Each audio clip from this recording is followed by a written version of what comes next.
I was managing a restaurant before 9/11, living on a normal life like everybody else was. You know, probably complaining too much about the things that bother us or trouble us. You know, and you fast forward one day, and it takes you back. You know, it makes you realize how amazing we have things here and how quickly it can be taken from you.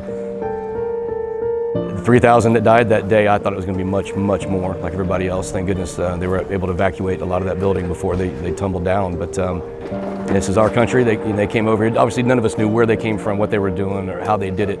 But I just knew that someone was coming after our freedom. Our son Aidan was born that evening around 6:30. The towers fell. Out of a day full of so much hate and anger and frustration and confusion came a ray of hope. But at 26, when I was working, I had no thought about joining the military. I thought about it and prayed about it for 2 weeks. I really did. I was dropping to my knees daily and asking for an answer. And about 2 weeks, almost 14 days exactly, I got what I thought was my answer from God. And drove my butt to the recruiter and walked in there and said I wanted to do it. But if I was going to do it, I was going to go, in my opinion, God bless the Navy and the Air Force and the Army, but I wanted to challenge, and I wanted to be a Marine.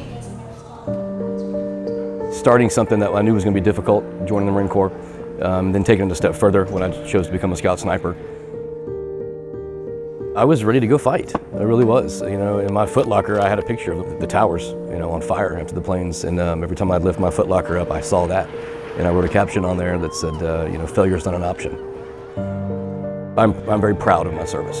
You know, I've made a lot of mistakes in my life and done things before and after the Marine Corps, but I can look back on that and I'm very, very proud of what I did.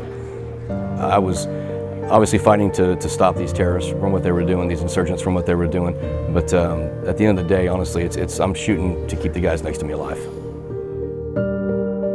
Come back home, had a job waiting for me that I'd worked for prior to joining, restaurant business management, just trying to move on and get back into normal society, if you will.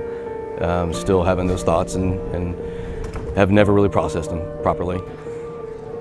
I think about Iraq every day.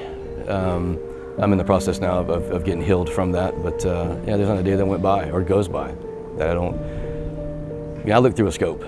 I was up close and personal with a lot of the shots that I took, and I can still see those faces. You know, I can still remember the Marines that died right there in front of me and next to me, and it's just something that doesn't go away.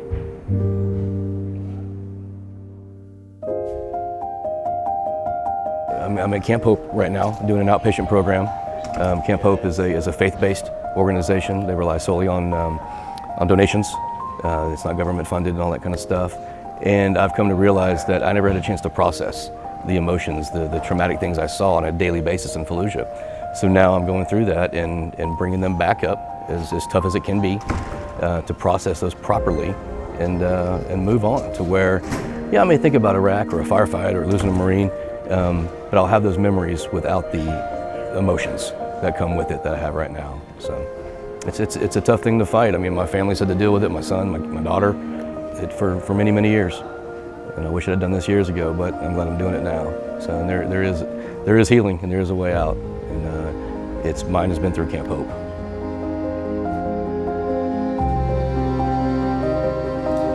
So what are we doing here today? Celebrating my son's 18th birthday. Like we talked about earlier, born 9/11. So Wednesday was his birthday. And we've talked about this for years. And here we are, about to go jump out of a plane with him. I've jumped before, but I can't wait to see his face when he hits the ground and lands. It's just something we've talked about forever. He's wanted to do it. He's an adrenaline junkie. He's an athlete, you know, and you skip in that plane, jump out, get those endorphins kicking, and just take that leap of faith. We've always said that we think he took the place of someone that died on 9/11. That evening, he took the place of someone that was so innocently taken from this world. And he has lived his life as such. He studies hard, practices football and baseball until there's just no hours left in the day. He opens the door for every woman he sees, and he can't answer an adult's question without saying ma'am or sir. He's a great kid. I can't wait to see the lasting things he will do for our community and our world.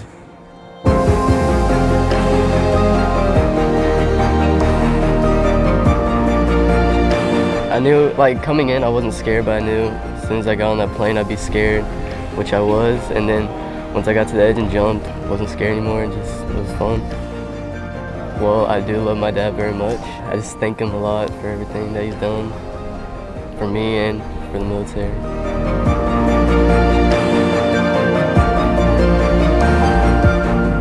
Our country is so divided right now, it breaks my heart. There are men and women, Democrat, Republican, doesn't matter, men and women that sign up to serve our country, to literally to write a blank check with their life and just honor the military. They're out there to protect your freedoms. I don't care who you believe in, agree with the president, don't agree with the president, red, blue, whatever, love on the military. We don't do it for the money. We do it for your freedoms and for your safety, for your family's safety. We're all in this together, we're all Americans.